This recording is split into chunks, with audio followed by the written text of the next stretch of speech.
few months ago I was in Belfast, and while I was there, along with the many murals and historic sites, quite a few of the tower blocks caught my eye. And out of all of them, one tower block in particular piqued my interest, the Divis Tower in West Belfast. This video will be slightly different from what I'd usually cover, as the history of this building is like no other building I've ever spoken about.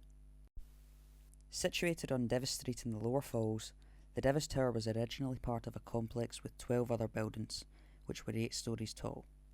The tower itself has 20 floors comprising of 96 flats inside. Built in 1966, the site was flooded by residents of nearby areas who wanted better housing standards than where they previously lived, much like all of the tower blocks in Glasgow that I've spoken about. However, this is where things take an interesting turn. In the late 1960s began an infamous chapter of Irish history. In Northern Ireland, tensions were escalating between Republicans and Unionists over whether Northern Ireland should be part of the United Kingdom or the Republic of Ireland. Different paramilitary groups from both sides formed during this time, and the troubles began. On the 14th of August 1969, the British Army were deployed to quell the violence in Northern Ireland, but things only got worse from here. In the riots of August 1969, the RUC fired a machine gun into the flats from an armoured car, which killed 4 people: Patrick Rooney, Hugh McCabe, Samuel McLarnon and Michael Lynch. Patrick Rooney was only 9 years old and was the first, and tragically not the last child, to be killed during the Troubles. On the wall of the Divis Tower, there is a sign commemorating Rooney and McCabe. In 1972, the British Army set up an observation post on the roof of the Divis Tower due to IRA and INLA activity in the area. Residents were prohibited from accessing the top 2 floors of the tower as they were controlled by the British Army and housed soldiers.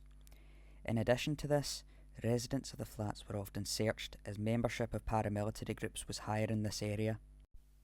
The Army's observation post was not popular with the residents. Hostility towards them wasn't major at first, but after several people were killed by the Army in riots, some of whom were children, the opinions of residents changed. The British Army classified all residents as potential IRA members in response to this, which only caused a lot of the residents to be even more angry. Some of the residents went as far as describing the flats to be like a prison, nicknaming it HM Divis. The British Army would also take photographs of residents from the surveillance post. According to some who lived there, they'd break certain lights to make them harder to see as well. In the late 1970s and early 1980s, living conditions were deteriorating in the flats. Residents complained of issues such as dampness, elevators that were out of order, and lights that didn't work. Many residents began demanding the demolition of Divis flats. In 1982, the INLA remotely detonated a bomb which was hidden inside a drain pipe on a balcony. It was detonated as a British Army patrol walked across that balcony as people threw stones at them from below. 3 people died in the bombing. One of them was a 20-year-old British soldier, Kevin Waller, along with Stephen Bennett and Kevin Valaday, both children. Another British soldier was injured in the blast, along with 3 other civilians. Other Irish Republicans were angry at the INLA for the murder of 2 children, and later, INLA member Martin McElkerney was found guilty of the bombing and sentenced to life in prison in 1987. He was released in 1999 under the Good Friday Agreement. He later died in 2019 after making a series of strange phone calls to his friends who found him in Milltown Cemetery at the INLA burial plot with injuries from a gunshot wound, which he died from in hospital. In 1986, under pressure from residents, the Housing Executive announced the demolition of the Divis flats.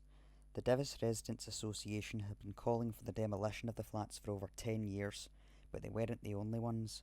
Another group known as the Divis Demolition Committee was formed in 1979, and they had a different approach to demanding the demolition of the blocks.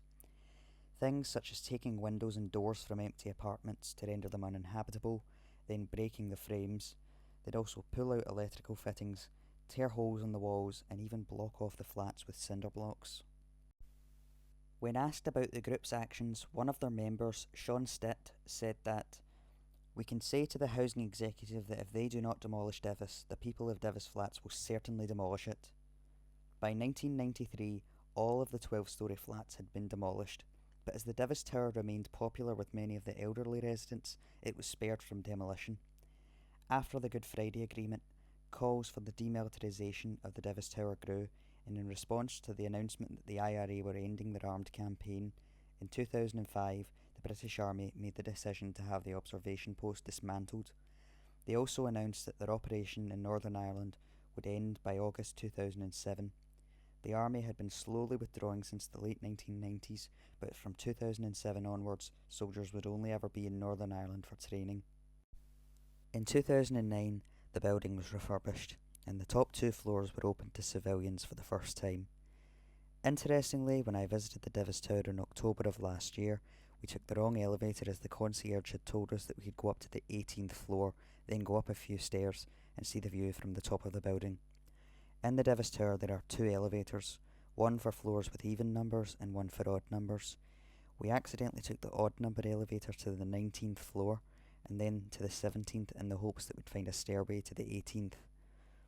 As you can see, the 17th and 19th floors were very different.